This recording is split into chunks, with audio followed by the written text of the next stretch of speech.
Y como cada año, el Zócalo capitalino se vistió de alegría y sonrisas por parte de los pequeños. Algo que no falla en esta fecha es la rosca de Reyes.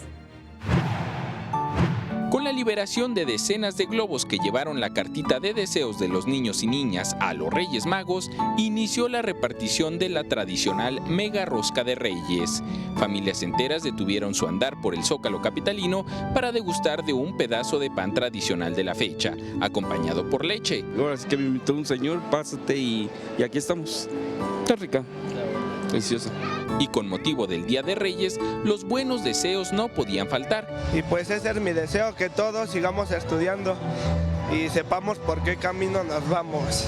Y como parte de la fiesta previa a la llegada de Melchor, Gaspar y Baltasar, hasta los adultos sacaron su espíritu de niño y nos invitaron a probar de la mega rosca. Y rica, mira. Ay, rica, ahora te convido. ¡Uy, qué rica! Sabrosa, que está bien rica. Esta mega rosca fue hecha con la colaboración de la Canaimpa y abarcó casi 1,500 metros de largo, con un peso de 9,375 kilos. 250,000 porciones de rosca fueron repartidas en el Zócalo capitalino, poniendo así fin al Maratón Guadalupe Reyes.